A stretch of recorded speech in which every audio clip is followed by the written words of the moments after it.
দেখেন বৃষ্টি হচ্ছে আর এই বৃষ্টিতে ভিজে ভিজে আমরা পটল ছিঁড়তে আসছি।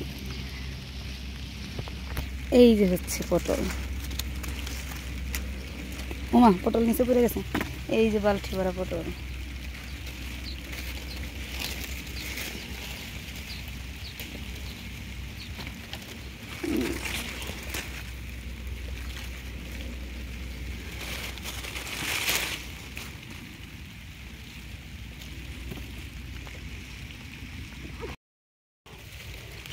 দেখেন কত সুন্দর পটল। হ 2 দিন 3 আমি আমার ছোট জাল মেজনাসের জাল আমার মেজো বাসুর সবাই চকে আসছে পটল ছিল।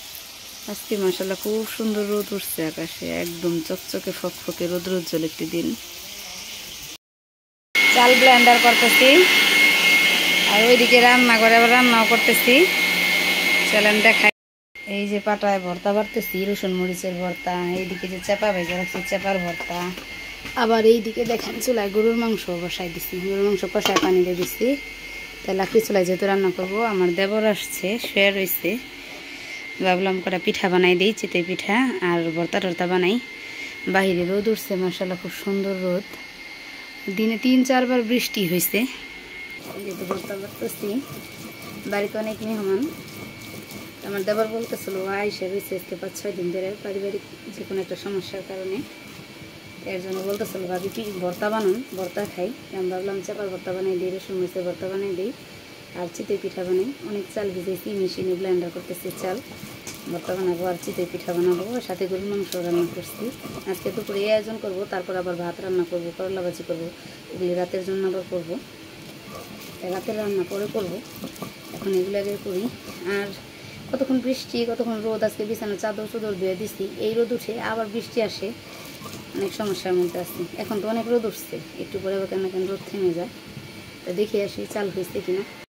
এই যে চালের গুলা রেডি করছি পিঠা বানানোর জন্য, এই যে ব্লেন্ডারে ব্লেন্ড করছি। এই যে 2 পদের ভর্তা বানাইছি, জালে রেডি করছি পিঠা উঠামো, পিঠাও চুলায় দিয়ে দিছি। আবার এই দিক দিয়ে যে গরুর মাংস রান্না হয়ে গেছে। আমার দেবরে গেছে চকে, পাট বুনছি, পাট কেটে থুয়েছে, পাট জাগ দেবো, পাট জাগ দিয়ে আসলেই পিঠা খেতে দেবো। ভর্তা দিয়ে ভাত তো খেয়ে গেছে, সকালে চা রুটি বানাইছি, রুটি খেয়ে গেছে, এখন আবার পিঠা খাবে।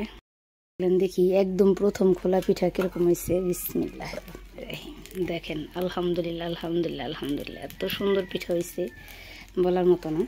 তো আমার ব্লেন্ডার মেশিনটা অনেক ভালো, পিঠা মানে চাল ভাঙাইলে এত সুন্দর পিঠা হয়। বিসমিল্লাহ রহিম। আসলে কাউকে পিঠা বানিয়ে খাওয়াটাই আমার অনেক বেশি ভালো লাগে, নিজে খেতে ভালো লাগে না, মনে চায় সবাইকে সুন্দর সুন্দর পিঠা বানাবো আর খাওয়াবো।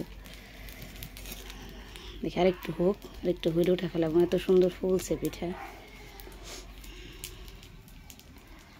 ওই যে দেখেন বিছানার চাদর চাদর দিয়ে দিছি, শুকায় গেছে প্রায়, নিয়ে একটু পরে বিছানা আবার বিছাই দিব। এই যে দেখেন পিঠা উঠায় ফেলাইছি, কত সুন্দর পিঠা হয়েছে। এখন আবার পিঠা চলাই দিব। এই যে খোলা পরিষ্কার করছি।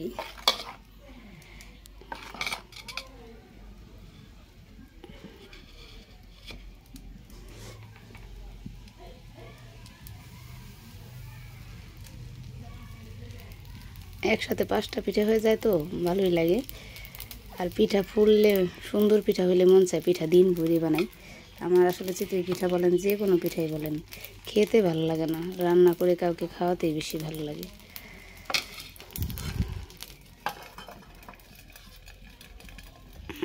আসসালামু আলাইকুম। আজকে দুপুরবেলা থেকে ভিডিও শুরু করলাম।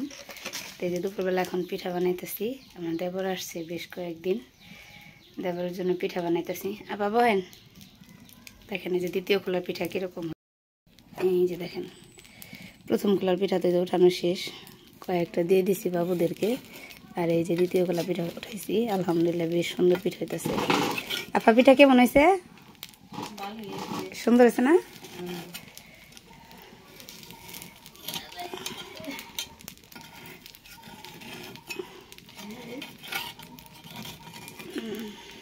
দেবর তো আহে না, নয় ভাই আইলে তো এখন বইবে পিঠা খাইবার, তো হ্যাঁ আবার ভর্তা অনেক পছন্দ। তারপর আমি গরুর মাংস রান্না করেছি, ভর্তা খাইবে তো হ্যার বলে বেশি ভালো লাগে। হ্যাঁ ভর্তা দিয়ে পিঠা পছন্দ করে, 2 পদের ভর্তা বানাইতেছি।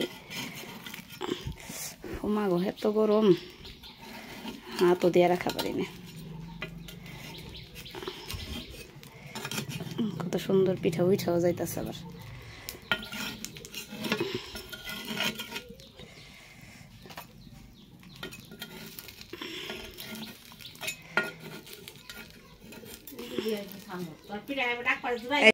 বাড়িতে নতুন অতিথি আনা হয়েছে, দেখেন কতগুলি মুরগির ভিতরে, 6টা মুরগি। এই যে সাদা মুরগিটা আজকে ডিম পারছে, এই যে 2টা ডিম, 2 মুরগিতে 2টা ডিম পারছে। 2টা মুরগি আমার শাশুড়ি দিছে।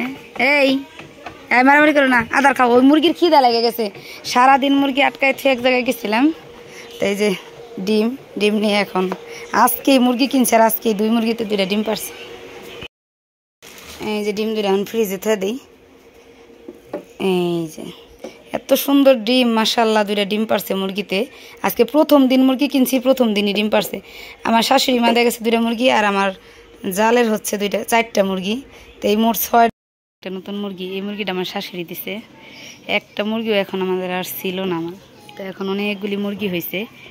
ওই যে মুরগি ঘরে যাইতেছে, ওইখানে আমার মেজো জালের কাছ থেকে 4টা মুরগি আনছি। আমার শাশুড়ি আমাকে 4টা মুরগি দিছে, তো যে একটা মুরগি ঘরে ডিম পারতে গেছে, এখন বেশ মুরগি হয়েছে। এই যে এদিকে রান্না চলতেছে, ওই যে দেখেন একটা মুরগিতে এসে যেখানে ডিম পেরে রেখে গেছে।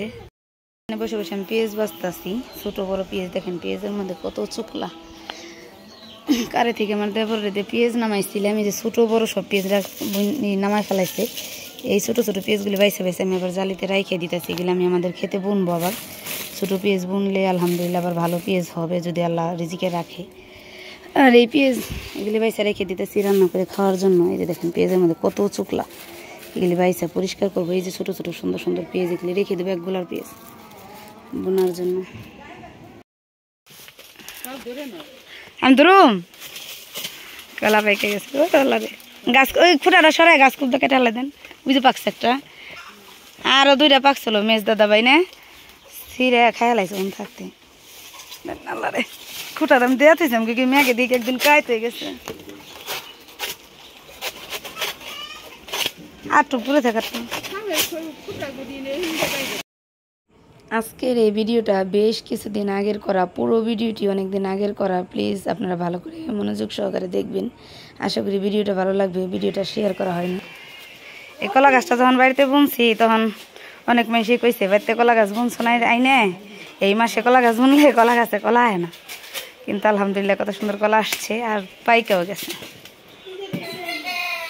ওই যে একটা হলুদ হয়েছে, হলুদ হয়ে আবার পয়সা নষ্ট হয়ে গেছে। আর এই সাইডে একটা যে হলুদ হইতেছে, এখন কাইটা একটু থে দিলি একদম ফ্রেশ কলা, কোনো ফরমালিন ছাড়া নাকি।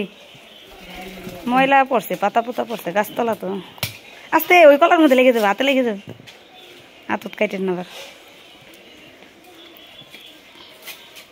কাইটা সুন্দর করে সালাই ভরে থে দিলে পেকে যাবে। কাটা শেষ, এখানে কলা বস্তায় বইরে জাগ দেখো, খেরের মধ্যে বইরা থইলে বেশি হইতো। হ্যাঁ, একটা সালার মধ্যে কটা খের বরুম, খের বইরা খেরের মধ্যে জাগ দিয়ে থয়ে দিলেই 2-3 দিন গেলেই কলা পাইকে গেত।